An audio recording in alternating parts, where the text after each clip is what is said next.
কখনো কি এমন হয়েছে প্রথমবার কোনো একটা জায়গায় গেলে আর তোমার হঠাৎ করে মনে হলো যে এই জায়গাটা আগেও আমি দেখেছি? এই অদ্ভুত অনুভূতিকে বলা হয় দেজাভু। দেজাভু মেনলি একটা ফরাসি শব্দ, যার মানে হলো আগে থেকেই দেখা। মানে নতুন কোনো ঘটনা ঘটলেও মস্তিষ্ক আমাদের এটা মনে করায় যে এই ঘটনা আগেই ঘটে গেছে। ধরো তুমি তোমার বন্ধুর সাথে কোনো একটা ক্যাফেতে গেলে, সেখানে গিয়ে হঠাৎ করেই তোমার মনে হলো যে এই টেবিল, এই কথোপকথন বা এই মুহূর্তগুলো আগে তোমার সাথে ঘটেছে। এটাই হলো দেজাভু। হাই, আমি মৈনাক। তো চলো আজকের ভিডিওতে আমি বলবো যে দেজাভু কেন হয়। এক্ষেত্রে দুটো থিওরি আছে, একটা হচ্ছে মেমোরি গ্লিচ থিওরি আর একটা হচ্ছে dual processing theory. Normally memory glitch থিওরিতে কী হয় যে মস্তিষ্ক শর্ট টার্ম মেমোরিকে লং টার্ম মেমোরির সাথে গুলিয়ে ফেলে, যার ফলে ব্রেন কনফিউজ হয়ে যায় এবং এই দেজাভুটা হতে পারে।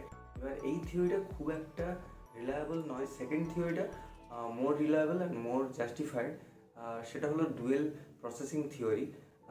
এই থিওরি অনুযায়ী আমাদের মস্তিষ্কে কোনো একটা ঘটনা বা কোনো একটা ডেটা প্রসেস করতে দুটো আলাদা সিস্টেম ইউজ হয়। সেটা হলো ফার্স্ট সিস্টেম, যেখানে অটোমেটিক প্রসেসিং হয়, আর সেকেন্ড হলো স্লো সিস্টেম, যেখানে কনসিয়াস প্রসেসিংগুলো হয়। ফার্স্ট সিস্টেম মূলত কাজ করে টেম্পোরাল লোব দ্বারা। দেখো এই ভিডিওতে আমি টেম্পোরাল লোব দেখিয়েছি। এর কাজ কি না, এর কাজ হলো দ্রুত ডিসিশন নেওয়া, চিন্তা না করেই পরিচিত এই অনুভূতিটা দেওয়া। আর এটা কাজ করে মূলত হ্যাবিট, ইনস্টিংক্ট আর ইমোশনাল বেসড। অন্যদিকে স্লো সিস্টেম কাজ করে আমাদের ব্রেনের প্রিফ্রন্টাল লোব দ্বারা। এবার এটা হলো আমাদের মস্তিষ্কের থিঙ্কিং আর রিজনিং সেন্টার। মানে এখানে আমাদের মস্তিষ্ক চিন্তা ভাবনা করে, কোনো কিছুকে ব্যাখ্যা বা এই জিনিসগুলো প্রিফ্রন্টাল লোব দ্বারা পরিচালিত হয়। এবার এর কাজ কি, ধীরে চিন্তা করা, কোনো কিছু বিশ্লেষণ করা আর পুরনো স্মৃতিকে রিকল করা। যেমন তুমি ভাবছো যে আমি কি আগে এই জায়গায় এসেছি, দিয়ে তুমি চিন্তা করছো। তো এটাই হচ্ছে স্লো সিস্টেম। এবার দেজাভুতে কি হয় না, দেজাভুতে এই দুটো সিস্টেমের টাইম মিসম্যাচ হয়, যেখানে ফার্স্ট সিস্টেম আগেই সিগন্যাল দিয়ে ফেলে যে এই জিনিসটা তো আমার পরিচিত। আর তখনও স্লো সিস্টেম ওই মাসির ছেলের মতো হাঁ করে বসে ভেরিফাই করতে থাকবে। তো এর ফলে আমাদের কি হয়, ব্রেন কনফিউজড হয়ে যায় আর আমরা ফিল করি যে এই জিনিসটা আগেও আমরা দেখেছি বা এরকম কিছু। মাঝে মাঝে তো এটা আমারও মনে হয় যে আমার ব্রেনটা কি পুরোটাই প্রিফ্রন্টাল কর্টেক্স দিয়ে তৈরি। কারণ এই জিনিসগুলো আমার সাথে হয়, মাঝে মধ্যেই হয়।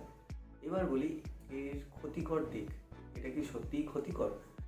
সাধারণত দেজাভু একদমই ক্ষতিকর নয়। 60 থেকে 70% মানুষ অন্তত জীবনে একবার না হোক একবার ফিল করেইছে। তবে যদি ঘন ঘন এই অনুভূতি হয়, সাথে যদি মাথা ঘোরা বা খিঁচুনি অনুভূতি হয়, তখন আমাদের কিন্তু ডাক্তারকে জানানো উচিত। এবার সাধারণ ক্ষেত্রে এটার চিকিৎসার কোনো দরকার নেই।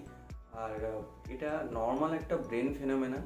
তবে এগুলো যাতে না হয় তার জন্য কিছু জিনিস আমাদের মাথায় রাখতে হবে। সেটা হচ্ছে পর্যাপ্ত ঘুম, স্ট্রেস আমাদের কমাতে হবে, আর ব্রেনকে সবসময় অ্যাক্টিভ রাখতে হবে। বিভিন্ন বই পড়া, গান শোনা বা যেরকম তুমি চাও সেইভাবে আমাদের ব্রেনকে অ্যাক্টিভ রাখা। আসছি, আমরা তো শুধু দেজাভুর কথা শুনেছি, কিন্তু এই দেজার অনেক টাইপ আছে। সেগুলো হলো, এক, দেজাভু, যেটার মানে হলো আগে দেখা, মানে এতক্ষণ ধরে যেটা আমি এক্সপ্লেন করলাম। সেকেন্ড হচ্ছে দেজা ভেকু, এর মানে হলো পুরোটা আগেই অনুভব করে নেওয়া। যেমন বন্ধুর সাথে কথা বলার সময় তোমার মনে হয়েছে যে এই কথোপকথন আগেও হয়তো হয়েছে। তিন, দেজা ভিজিতে, প্রথমবার কোনো একটা শহরে গিয়ে সেখানকার রাস্তাঘাট বা অলিগলি দেখে তোমার এটা মনে হলো যে এখানে তো আমি আগেও এসেছি। ভিজিতে এই ওয়ার্ডটা এসছে কিন্তু ভিজিটেড থেকে, মানে প্রিভিয়াসলি ভিজিটেড। 4 নম্বর হলো দেজা সেন্তি, একটা গন্ধ পেয়ে তোমার মনে হলো যে এই গন্ধটা আমি আগে পেয়েছি। এখানে মনে রাখার একটা উপায় হলো সেন্তি, মানে এইটা এসছে সেন্ট, এরকম একটা ওয়ার্ড থেকে।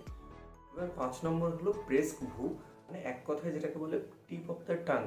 কোনো নাম মনে পড়ছে না, কিন্তু মনে হচ্ছে যে আমার জিভের ডগায় আছে।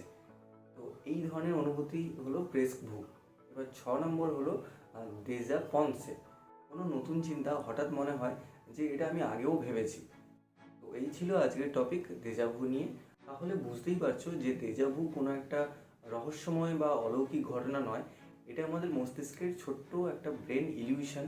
পরের বার যদি তোমার সাথে এরকম দেজাভুর কোনো ঘটনা ঘটে থাকে তাহলে ভয় পাবে না, বরং ভাববে যে ব্রেন তোমার সাথে একটু স্মার্ট খেলছে।